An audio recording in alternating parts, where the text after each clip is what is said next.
welcome back to another episode of the Alter Your Health podcast, your source of information and inspiration to promote the holistic transformation of your health and the health of our planet. I'm your host, Dr. Benjamin Alter, and I just got done recording a lovely conversation with Dr. Susanna about relationships.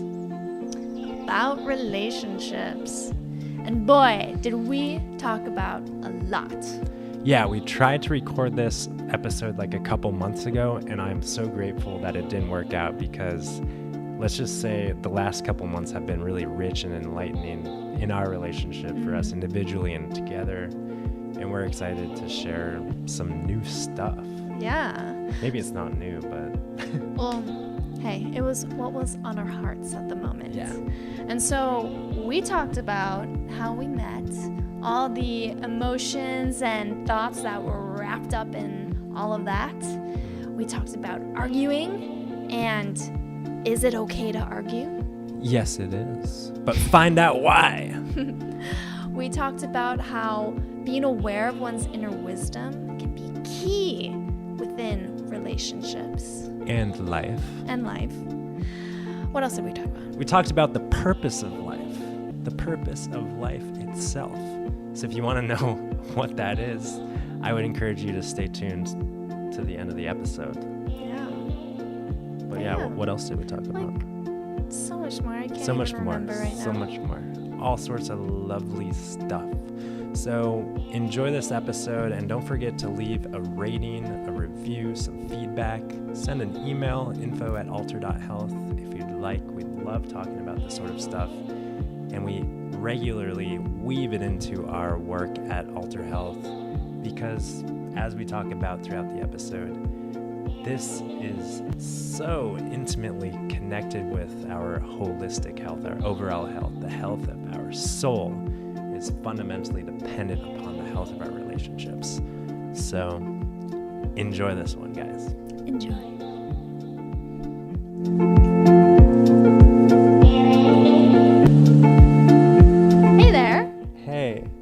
Dr. Susanna, welcome back to the podcast. Oh, thanks. It's been so long. Yeah, well, I mean, gosh, we're steeped in it all day, every day with one another, and it's great. And I don't know, I'm kind of excited to just like have this conversation. Yeah, me too. I feel like we're kind of on the spot because we obviously talk with one another all day. Not all day, but every day, but never like in a clear, succinct way to like convey something. Well, we do in short stints on the Alter Your Health Live, but this is a more depthful thing. And very often, or not very often, do we sit down and actually talk about our relationship with one another. And that's exactly what we're talking about today. Yeah, it's funny. We were just talking about this yesterday, how we actually sat down to do this a couple months ago.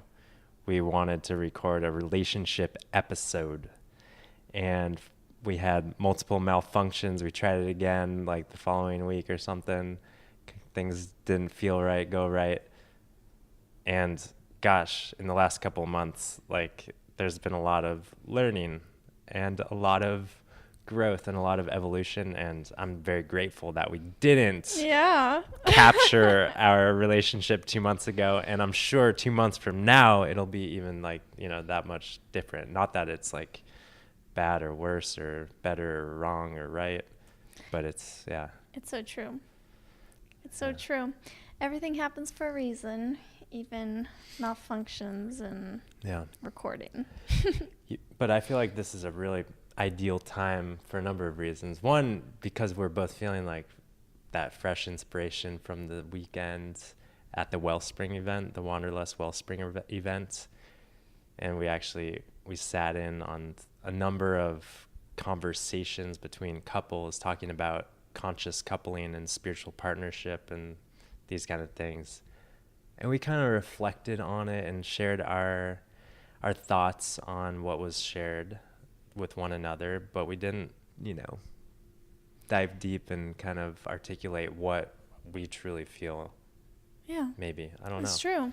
It's true. There's certainly more room to be explored in this conversation between the two of us. Yeah. Yeah.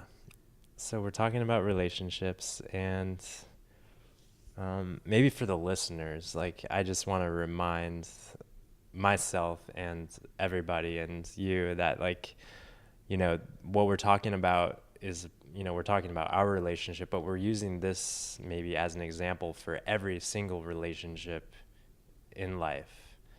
Relationship with children, with parents, with friends, with work, with a hobby. It's all kind of, life is nothing more than just the conglomerate of our relationships and how they interweave with one another. So this is just one example. Yeah, and our intention is that by sharing our story, there will be some wisdom wrapped in our stories of being with one another that can relate to you and in your life, and you might just inspire you in some way. Yeah, one thing that's really been hitting home time and time again in the last couple of weeks, and I've shared this with you in different forms, there's nothing that I or you or anyone can say or do to change something or someone. Change happens from the inside out always, but we can act in a way to maybe inspire or increase awareness or shift perspective. But when it comes to change and growth or insight, that's an inside occurrence. Yeah, exactly. And I'd say for the last several months, I've been so inspired talking to other people about their relationships, and we're always learning from one another. So by hearing someone else's story, I feel this this clarity within myself, like, oh yeah, I can totally apply that to my situation, and it's so helpful to see things in a different perspective somehow. Yeah. So, do you want to maybe start with how we met and how we came to be with one another? Sure.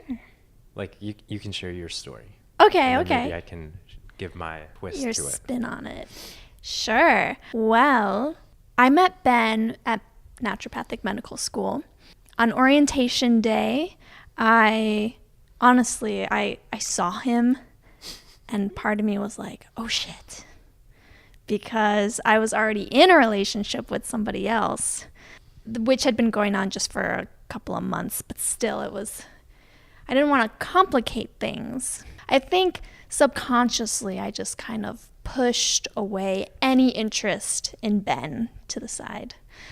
So it wasn't in my awareness. And we kind of went the next year and a half without speaking that much to each other, even though our class is only like 90 people. Mm-hmm. So when, let's say, like a year and a half later, things in my current relationship, I just felt there was something lacking. And I think the thing that was really lacking was this kind of spiritual connection. I always had so much interest in deeper topics, and I wasn't able to really communicate with the person I was with. And so that fizzled out. He actually ended up moving away. So we were in a long distance relationship, and within a week or so, it was clear that the only thing that was keeping us together was the convenience factor. So we split up, and it was still really hard for me. Breakups have never really been easy for me. And I was feeling a lot, reading a lot about relationships. I remember one day, I was actually here in this house where we're sitting. I was doing yoga for like an hour. It was a long yoga class. I was just totally in tune with my body, wanted to go in every pose that my, spirit was just calling me to be in. And at the end of the class, I was laying in Shavasana. My mind was I was just letting it wander. And all of a sudden, out of nowhere, without me even thinking about like, oh, who do I want to date next or anything like that, it was just like, boom, Ben came back into my mind. And I was like, whoa, Ben. And then next thing, it was this other thought, this other like flash that came in, was like, I bet if I asked him out, he would say yes. And I was kind of like surprised by these thoughts because I also like, I think I had in the past always kind of seen others like this attractive man walking down the hallway. I'd kind of have this story going in my head of why would he want to date me, blah, blah, blah, blah, blah. But here in this moment was this insight of just like pure confidence. And I felt like I had to listen to that. And so I went back that was over like Thanksgiving break. And I went back home to Portland. It kind of came out, my friends like wriggled it out of me. They knew that I was, crushing on someone, and they were like, oh, let's figure out who it is. And I'm glad they did, because they held me accountable to ask you out. But I still like kind of chickened out. It took me like 4 weeks to ask you out. And in the process, I remember actually having another moment when I was in the bathtub and in a very like calm state, in kind of in like negative thinking mode. And then boom, in came this like clear flash of like, remember, Susanna, you want to do this, even though I was so afraid to do so. I finally asked you out, although it wasn't the way I was planning to do it. I had this like whole plan to pull him aside in the hallway and, ask him out in a great way in person, because I'm a big kind of in-person person. But well, it's funny because I'm kind of glad that didn't happen, because maybe I would have, I'm sure I still would have said yes, but maybe I would have certainly hope so. But I feel like I would have been maybe scared or intimidated or, in kind of like shock. Yeah. So anyways, yeah, you emailed me, and emails can be good sometimes. Yeah. Anything else you wanted to add? Well, because you didn't see this part, Ben, but when you texted me back, because I gave him my number in the email, and you said, I asked him for tea, by the way, and he said, sure, and how about we walk in the park beforehand? And I literally, when I read that, I jumped on my bed and just started like... Was that here? No, it wasn't here. It was in Portland. Oh, yeah, that was... I just started like jumping all around. My heart, like just, my whole body was just in this state of excitement. I couldn't contain it. But I was also terrified, Yeah, I haven't heard that part of the story. Yeah. Well, yeah, here I was on the other side, and I was honestly like not looking for a relationship. I was very much in a lull of in my romantic life. I kind of had a series of heartbreaks and just was feeling like, well, if I am going to date someone, sure as hell isn't going to be someone in school, because I know how bad that can turn out. So I was just very in a state of peace and acceptance. Like, I'm here in Portland to study and to learn, and this isn't where I'm going to meet my wife. I think that, taking you up on your invitation to go out to tea and walk and welcoming you into my life just slowly and kind of, I wouldn't say cautiously, but just naturally, like, if I was maybe had a romantic intention from the get-go, I probably would have dove in faster, harder, and who knows what would have happened. But like my prior self would have just been maybe more, impatient, or I don't know what the word is, but took things really slowly inside myself and had zero expectations of who Susanna was and like what you were going to be, and just kind of let it happen.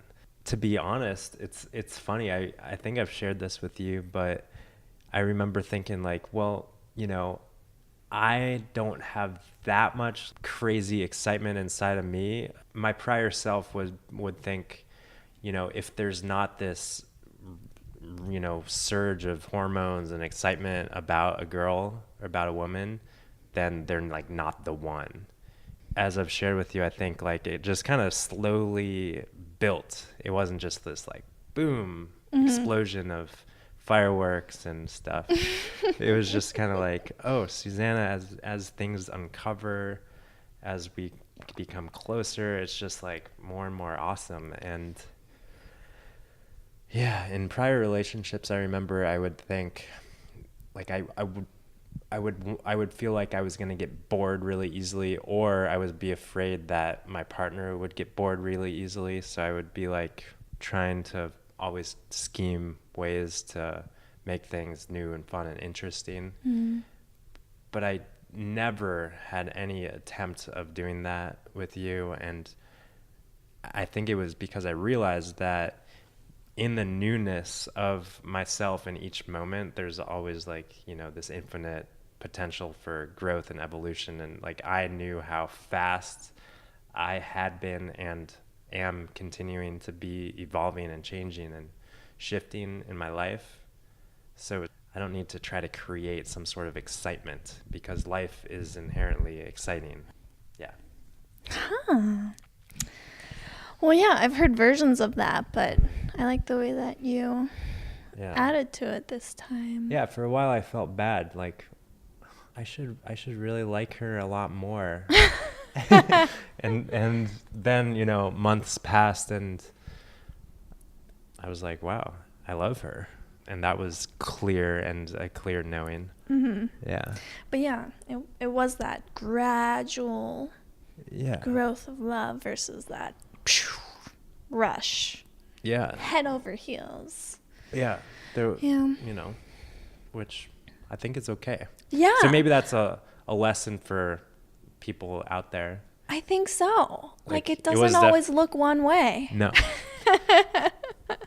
Yeah. And I think like what I really hear in that story is that Ben easily could have said, because I don't feel this like rush of hormones like I did in that last relationship. This must mean yada, yada, yada, Right. Whatever it is. So he had these accepting. thoughts. Yeah, he had these thoughts and he took those thoughts. So I'm talking to you like you're the third person in No, the room. it's okay. But it's like you had those thoughts and you took them so seriously. But where were those thoughts coming from? Like, how did they make you feel? In the past, you mean? I took No, I mean like when we were dating and like. Oh, I didn't take him seriously. Oh, you didn't? Yeah, I didn't take him seriously. But he could have. I could have. Yeah. If I took him seriously, I probably would have not pursued down the relationship. Right. You know, if I thought, because I don't have these fireworks going on inside of me, then that means this. Yeah. It was just like, Susanna's fun and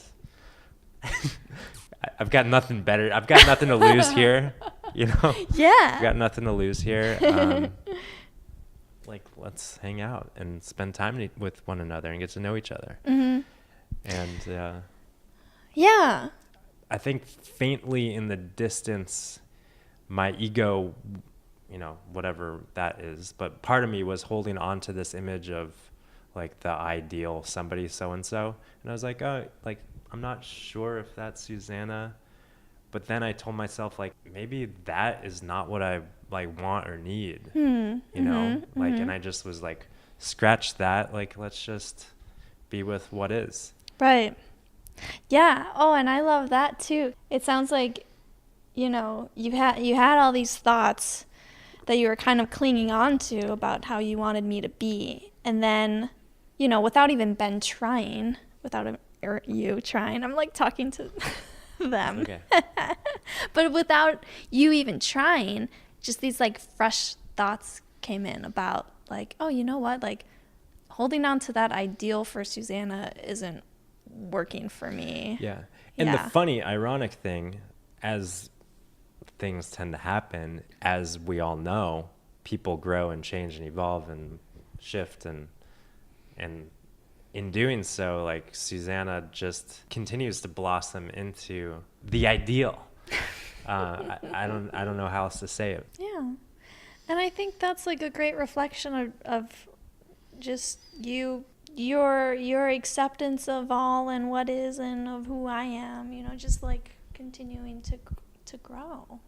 Does that make sense? Yeah. Yeah. Yeah. It's not like I'm actually, well, I am probably like Yeah, it's a changing. the observer is changing and so is the object. Mm-hmm. So in that it's like this multidimensional dance. like kaleidoscope of change. Mm-hmm.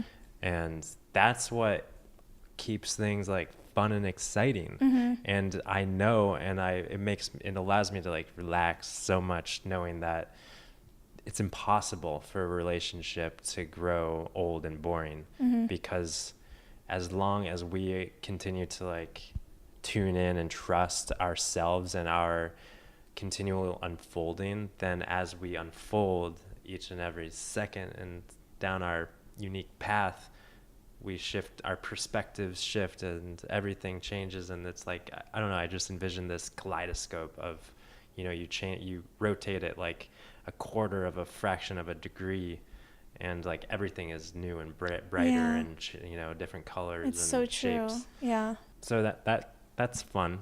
Yeah. The other thing I feel like I want to touch on about the story, my perspective of asking Ben out, is that, before I had that moment on the yoga mat, I was kind of down. I wasn't having a great autumn because I had just broken up with my ex-boyfriend. There's just so much change. It took a long time getting used to that, and there are a lot of thoughts and feelings of just like, oh, I'm a bad person, I'm not worthy of this, loving relationship, blah, blah, blah, blah, blah. Why does this happen over and over again? And like I was doing all this work, reading all these books, trying to figure out like what I had been doing wrong and how I could fix it. That pure insight I had on the yoga mat, like that didn't come from me doing any of that work. Didn't read that in a book. No, I didn't read that in a book. Yeah.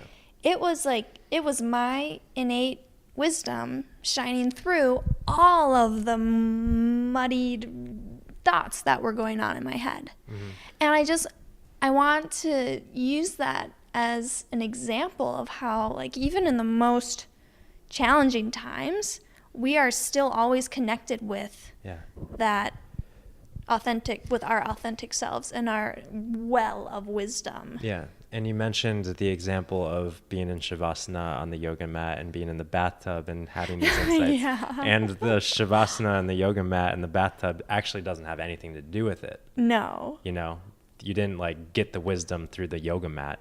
Or through the bubbles in the bath. Yeah. It's like that wisdom is inside of you. And, maybe the Shavasana and the bath allowed you to like quiet and, be connected with and feel your connection, experience your connection with your inherent wisdom, what you're saying.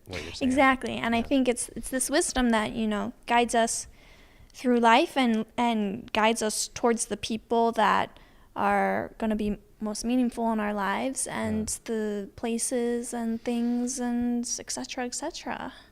We're always being guided. Yeah, even when it doesn't feel like it. Mm-hmm. And that's a really powerful, important message. Yeah.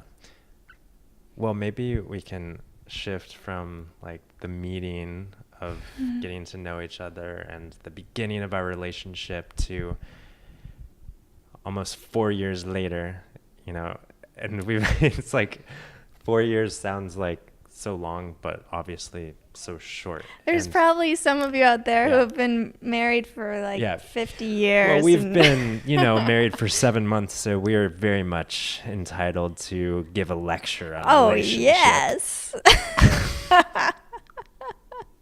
Yeah, especially, it's funny because things are great now, but like, gosh, we fight. We've been through a lot, especially in the last month, and well, it's funny and the past, we've been through so much. I feel like once we got married, it's like unconsciously our relationship got kind of put under pressure, or not pressure, but like things changed. Like, I don't know if it was, astrological or what, but like things kind of changed, and all of a sudden there was a little bit of friction, not in like a negative way, but I felt like just we were like growing quicker under pressure, friction. Maybe that was my feeling. Maybe I was putting it on. But in any case, the prior self of me, or some part of myself, would judge all of that as being a problem. And sometimes I still get caught into that, when things come up, I'm like, what the hell? Like, you why? mean like when we fight? Yeah, when issues arise for whatever reason from wherever, I think that it's very common for us to be like, this shouldn't be happening. This is wrong. There is something to fix here. Yeah. And I think just in the last like month or less, it's like relaxing into the idea of nothing is wrong. Things are just happening. We're just living. And this is just a byproduct of living and being in relationship with another person, and just accepting the other person, accepting the self, accepting the situation, allowing things to just move forward. And as like the instant that I do judge things and criticize things, it just locks it into place for that much longer. And it keeps things from just, it's like this, I don't know, I envision like an old-fashioned movie projector. And it's like, as soon as I criticize or judge, it like locks the movie projector on like a bad scene. And then I'm just like looking at the bad scene, and it's like stuck. But the movie projector naturally knows how to go once I don't know, take my finger out of the wheel or whatever. So yeah, I'm learning. We're learning to just let it go and just like hands off.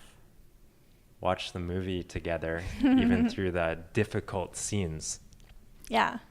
Yeah, and I think I really, really, really used to believe that fighting was not okay in relationships. That if there was any fighting, we had to work it out.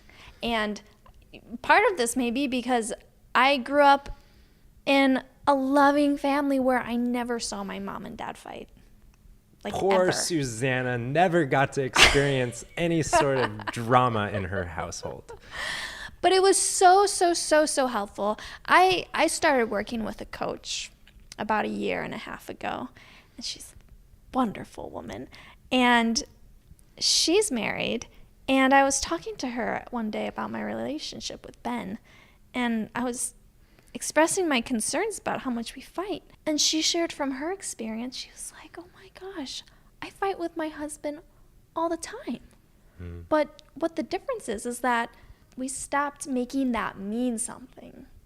Because underneath it all, we know that when we're both in a good mood, when we're both at peace, we love each other and feel that strong connection between each other. It's when either one person or both people are in a low mood or stressed or, getting caught in whatever thoughts are going through their mind that, it's so easy to just pick out like, that is not the way I want it to be. And like Ben was saying, just kind of like zeroing in on that, judging it. And then from that comes all these emotions. And it's beautiful if one person in the relationship can just recognize like, oh, my partner is just caught in a really low mood with a lot of negative thoughts and a lot usually of it's Susanna recognizing it, and usually it's me in the low mood. And when that one person recognizes, when Susanna recognizes, then all of a sudden, like whatever action Ben does, whatever name he calls me, whatever, I don't want to make this about you, because I do it too. But it's like whatever words come out of his mouth, I know that it's he's so innocently caught in his negative thinking. It's not malicious. It's not violent. And then I can realize, like, oh my gosh, I don't need to take any of this personally. This has nothing to do about me. But I think really easily, really very often, people can easily interpret an action from their partner that comes from out of a low mood. Like, let's say, let's make this concrete. Let's give an example. Well, we were driving to Orange County the other weekend. A good example. That's a good example. And I was, I think we were both in bad moods. I don't know. Okay. I think, well, anyway, I was yawning, and Ben said, why are you yawning? I dropped into a really negative mood, and I said, why do you always ask me? Why do you always ask me why I yawn? And I took my hat, and I, just kind of smacked his arm. just leave me alone. Yeah. To you, this might sound like, what are you even talking about, yawning? But in the past, Ben has expressed to me that, yawning drains the energy and... Well, sometimes people yawn unconsciously. Yeah. But anyway, it's you weren't trying to annoy me, but I perceived that you were just, trying to annoy me. And so I felt like, in response to that, I need to defend myself and just be kind of back to him. And then I think, then you interpreted my actions as violence. Yeah, I did my best to breathe, notice what was present, breathe, and just allow Susanna to be upset with me. And she was upset with me, and she was upset with what was going on. And then I held on for a minute or two at the most, and then I lost it. Yeah, I lost it. I was, Susanna was upset with me, and then I was upset with Susanna for being upset with me for seemingly nothing. Yeah. And we were both, pointing our fingers at one another for causing our upset. And we knew, we all always know that the outer experience and the outer circumstance is never really responsible for what's going on inside. But we were both in a fuzzy, cloudy minded state. And it got chaotic. Yeah. And luckily, Susanna came to her senses earlier than I did.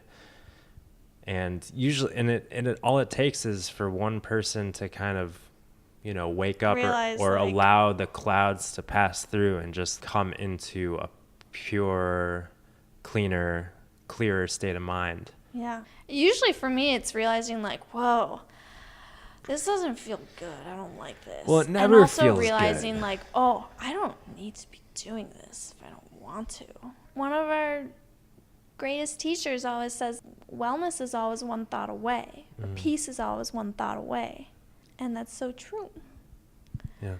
So, and that same teacher says, all a fight is, or all any disagreement between two people who love each other is one or two people being caught up in their thoughts, being in a bad mood, and not being able to perceive, to be aware of that connection between each other that's always there. Yeah. So luckily, in our relationship, I feel like, it's usually just one person at a time dropping into a low mood. We kind of take turns back and forth. And when someone's in a low mood, then, the other person holds the space or just, accepts and not, doesn't criticize, supports, and, all that good stuff. But on rare occasions, and, just by the chance of the clouds in the sky, maybe we'll both be in a low mood. That's kind of when the rubber really hits the road. It's how are we going to be? I guess I'm learning that it doesn't really matter how we, what happens, what is, and then just allowing that to pass and just allowing myself to accept the clear skies that are coming into sight. I have a hard time even saying this, but I really do, and have at least, like, held grudges and just kind of like really held on to things, and like that happened and I really didn't like it, and it's like not okay, and I need to fix it, and I need to at least make sure it doesn't happen again, like that, like in that circumstance, in that example, I really was like, what can I do to ensure that that never happens again? And I was really clear. And still now, part of me is like, I need to ensure something like that never happens again. But my wisdom knows that there is absolutely nothing that I can do to ensure that that doesn't happen again. That likely is going to happen in some flavor or form. And it's just, how am I going to be with it that time? Mm-hmm. Am I going to really hold on to it and like judge that cloud that passes through my consciousness, Mm-hmm. judge those thoughts and criticize everything that's going on? Or am I going to be more unattached, more free to just be, a neutral observer of the experience? Mm-hmm. Yeah, because that thing that, we all don't want to happen again, whether it is a fight or whether it is falling into a depression, or whether it is feeling jealousy, or whether it is feeling whatever it is that you just so do not want to feel or go anywhere near. If that happens again, it's okay. Yeah. It's always okay. Yeah.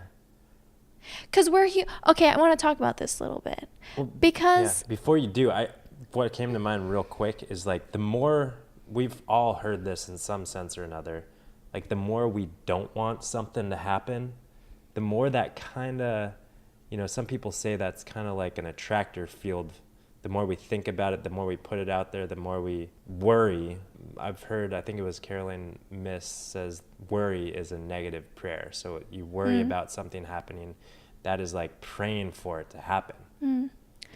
Well, yeah, and I think also, like, when you're really like holding on to something, like not wanting it to come back, you're automatically like giving so much energy to it. Exactly. So it just like sticks around longer. Yeah. Yeah.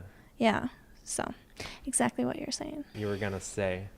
Yeah, I was going to say about this kind of aversion that many of us have towards feeling the uncomfortable feelings.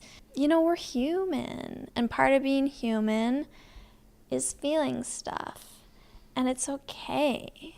Like, it's no measure of how evolved you are as a human being, or how good your relationship is with your partner, or whatever. It doesn't mean anything how much you feel. And yeah, back to what Ben was saying, it's like, when those emotions come up, the more energy we put towards, like, oh, not this again, and oh, how do I get rid of this, and oh yeah, I learned this technique and I'm supposed to do all these steps, and I need to process it in this way, and breathe I need to this way, yeah, and lay in this way. Like, yeah. The more we try to fix it and the more we make it wrong, usually the longer it stays. Mm-hmm. So what I found that I prefer is, when that comes up, just remembering, like, oh, okay, this. So it's an emotion, and I'm in a bad mood right now. And like Ben says, these clouds, it's like weather.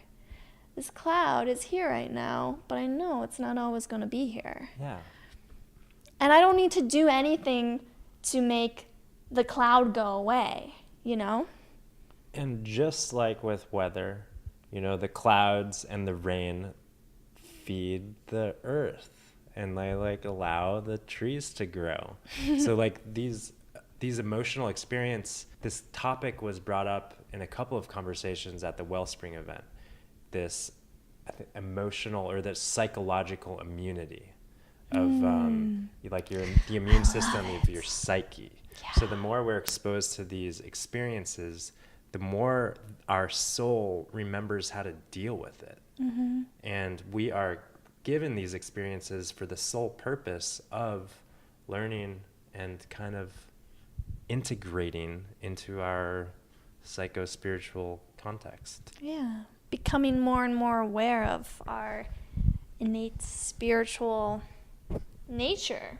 Well, and I love this idea of the psychological immune system, because we talk about this in naturopathic medicine all the time, where it's like, sometimes you need to catch a cold. Yeah. And that can actually be very cleansing for your body, because you will regenerate all these new cells. And yeah, one of our teachers would say that health is not the absence of disease, but health is the ability to move through disease with ease, which means health is a healthy immune system.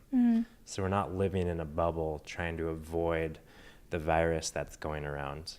We're welcoming it in, and we're trusting our body to be on top of its game and kind of keep our symptoms at bay. And if we do get sick and if we have to lay down in bed for the day, that's okay too. And the same can be said in the emotional context. We're not trying to live in this bubble and avoid being triggered and avoid any emotional disturbance or upset. We're welcoming welcoming these, instances and relationships in, and we're using it for our, evolution. I feel like maybe we should have put this at the beginning of the conversation, but that's all right. But I wanted to talk about our relationship to relationship. Like, what is relationship? What is the purpose of relationship? Why bother being in relationship? I'll let you answer this. Well, what I'm kind of getting at, or what I want to talk about or bring forward, is maybe it's an alternative perspective to some listeners, but this idea that every human being that we're exposed to in our life, whether it's a romantic partner or a boss at work or a colleague, this dynamic with them, they are a mirror in some sense, reflecting to us ourselves. And what they really are truly reflecting is any opportunities for insight. You're looking at me funny.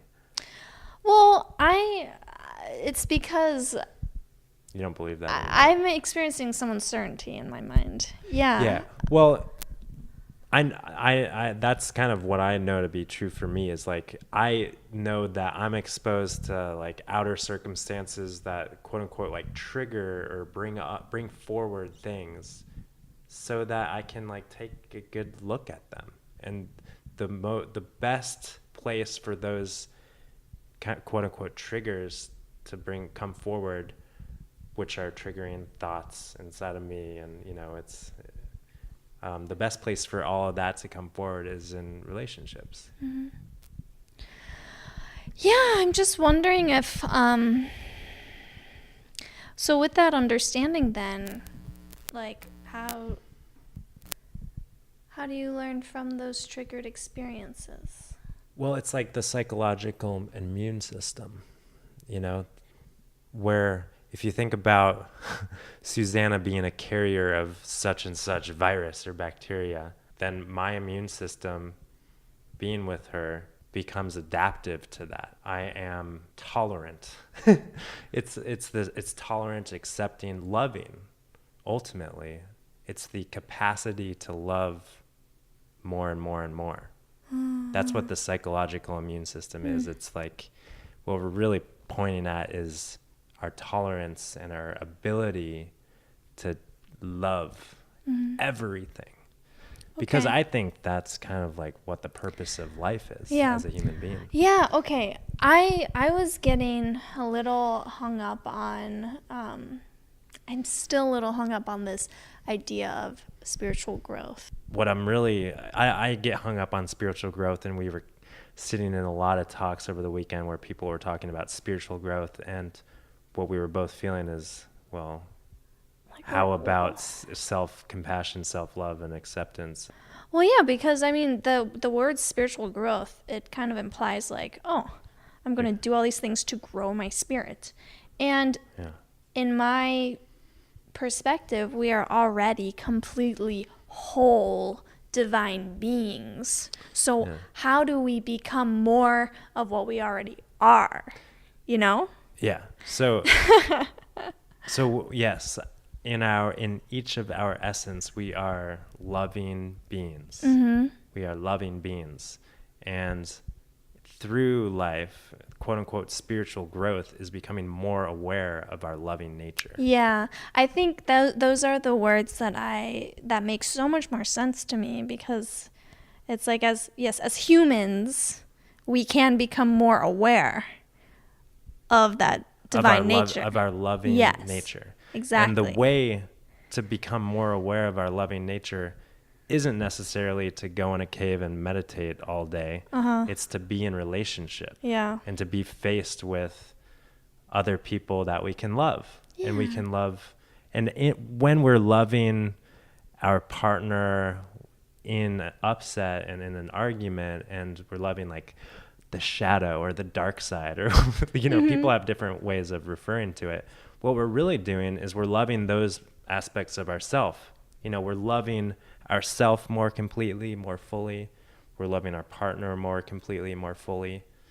And we're becoming more aware of our loving nature. Yeah. Are you on board with that? I'm on board with that. Okay. I think just, it's interesting that those few word changes make it click. It does make a difference. And maybe this will help listeners also, because we were sitting over the weekend listening to people talking about spiritual growth, and everybody, and also a big other words that were used were work and change. You got to do the work to grow spiritually so you can change into the person that you want to be. And it's like, wait, I think there's a step that comes way before, and that's acceptance, love, forgiveness. And if you just do the focus there, then all this, that's what the work is ultimately. But it doesn't have to be work. Right, that's why I'm using quotes. Well, yeah, no, for those who can't see the quotes. That's what the work is loving. Yeah. Everything. So. Yeah, loving it all, loving the crazy ups and downs of life. So if loving is work to you, fine. But it doesn't have to be. Mm-hmm. It can just be like a joyful process, or maybe sometimes not joyful. It can just be, or it can be not even a process at all. It can just be a moment. I like that. Because I really do deeply know that enlightenment, which is what we're kind of pointing towards, enlightenment is really just like right. Like we're like on the cliff of enlightenment, walking this cliff all the time, and we can fall off into it at any moment with our thought, just allow it to happen. Yeah. No work. So. Yeah. I mean, if you want to, you can sit and meditate for years and years and years. Yeah, meditation is like a tool, maybe. I don't know. Yeah. There's nothing wrong with meditation. No, I love meditation. And I really loved what Marianne Williamson said this weekend, is really it's a tool to exercise the nervous system, ultimately. I think she said to calm. Well, it's like to exercise it so that it can remain calm in our crazy world. Mm-hmm. We need to, quote unquote, practice something some of us do. Some of us can access calm more easily more of the time. But the point of the matter is that when our nervous system is activated and we're in like a fear, response or whatever, fight or flight or whatever, that's not when the body heals. That's not when divine inspiration comes. That's not when we're connected with our wisdom. So we need to do, or maybe not do, maybe just be in a way that allows our nervous system to chill. Mm-hmm. Yeah. So some people maybe need to like meditate more, I don't know. I don't know. I also want to bring up Light Watkins' way of meditating. Yeah. The easy way. Because I love it, because I feel like it totally reflects what we've been talking about, like how to relate to life. Because his form of meditation is like no work. You sit there and you let your thoughts be crazy, and you just observe and allow whatever comes up to be there. And if you want to open your eyes and look at the clock, you can do that. You can sit in a comfortable seat on your couch. You can be in bed. So I love that approach, because it's like what we're doing in life. We're just allowing whatever is there to be there. Yeah. But I had this thought. I just wanted to say that what we're saying about accepting our partner's behaviors when they're in low moods and everything like that, I don't want that to come across as like, oh, it's okay for your partner to beat you. It's okay for, like, mm-hmm. I don't want it to come across like we're saying, like, just don't say anything and let that happen. Because what I firmly believe is that whenever it's in your best interest to get the hell out of that relationship, your inner wisdom is going to come up and make it clear to you that, like, it's time to leave. Yes. And in that moment, you do have the capacity to love that individual who's quote unquote beating you or like abusing, whatever sort of abuse that's not okay. You can love that individual mm-hmm. and not accept or tolerate their behavior. Mm-hmm. And you can realize and acknowledge that that individual is caught up in their own shitstorm of thoughts, and it's nothing wrong about them. They're innocently caught up in their thoughts. Mm-hmm. And it's unfortunate that you're the subject of that. Yeah. Yeah. And I think also, at least I've experienced in the past a lot of sometimes when I've been in a relationship that I was unsure about, thinking like, just so much thinking, so much getting wrapped up in my thoughts, like, oh, I gotta figure this out. Should I stay or should I leave? Should I stay or should I... Like, okay, I'm gonna get a piece of paper out and write the pros and cons. And it's like, if that's the case, like, you're probably not gonna get your answer from like that thinking, that kind of process that in your mind. Just like you got your answer on the yoga mat or the bathtub. You weren't like writing the pros and cons. Yeah, like there's a very different feeling in the body between when you're trying to really figure something out with your mind. There's usually some like constriction, some pressure, like, oh, I need to figure this out right now. Yeah. But maybe it's not the right time for you to figure it out. Mm-hmm. So by just like trusting that you'll know when it's time to know, usually an answer will come up. And when it comes up, it comes up with a lot of just like openness. Yeah. There's more clarity and there's more knowing. I like to talk about like the purpose of life, like the purpose of this all. One of the purposes that I see is to become more loving, like I was talking about, more loving of everything, of all. And the other purpose is to learn and how to really trust ourselves and really connect with the divine knowing of what is in our highest good, what is in the highest good of all. And, we call that intuition or divine knowing. And, we've kind of alluded to this throughout this conversation, that the universe, the world, our life is always giving us messages. We're always being guided.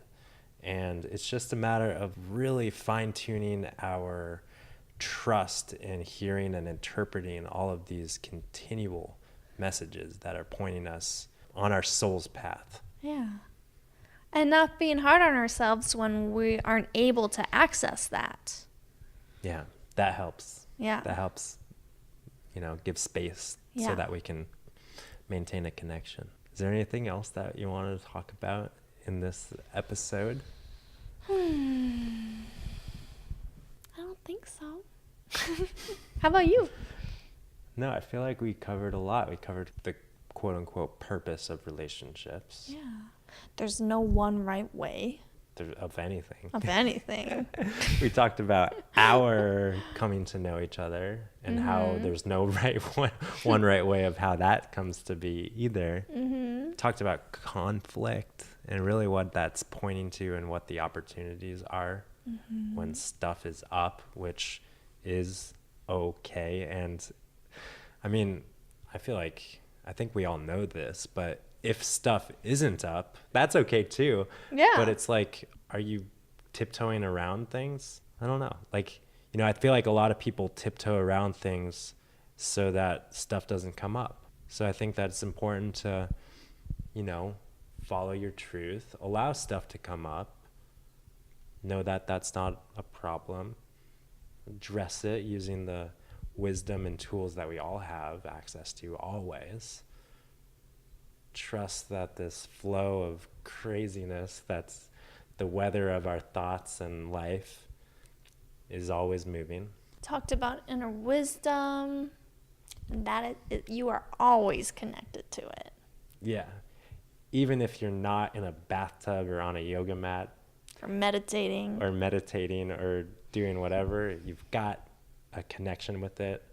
Although maybe some calming practices may support someone in, quieting the mind so that we can access that divine inspiration more of the time. Yeah, and just accepting it all. Yeah. Acceptance. Yeah. Trusting certainly that the universe is always guiding us and unfolding in its mysterious ways. It's all for us. It is all for us, and I think that's easy to forget sometimes. Yeah, and since it's all for us, gosh, we can't forget to be grateful for all that is for us. So I'm grateful to you, Susanna. Grateful for you.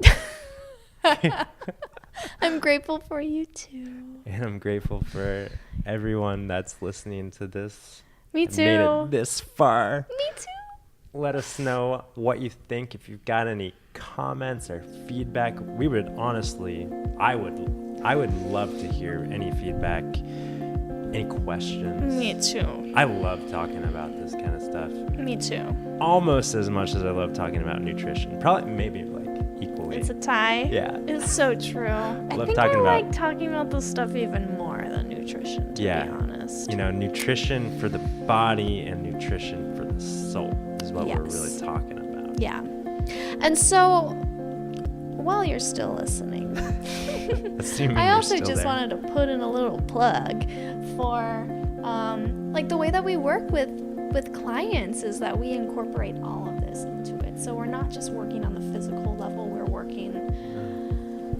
we're talking about the spiritual level. We're talking about mental and emotional patterns and if it's like pertinent and if it's something that if it comes up, like we love it. Yeah. We love it.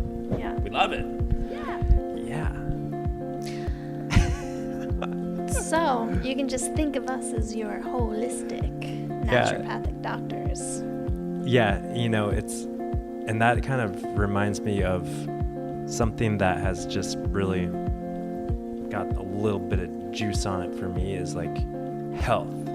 I love health. I'm devoted to health and supporting others and being healthy and seeking and finding my health. And what that means to me, what I'm learning is that it's really accessing my fullest potential and staying on my soul path. So true. So it's so much more than the food that I'm eating. So true. That should be our next episode. Being on the soul path. Being on the soul path. So much more than the food that we're eating. But we need our soul food, or we need our body food? We need our body food,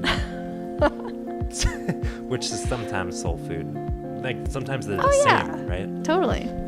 We need that. And on that note, it's almost time for a snack. I don't know, maybe. Yeah, I was just thinking that. Yeah. All right, well, we love you guys, and thank you for hanging with us, and peace. And love. Love. Until next time. Until next time.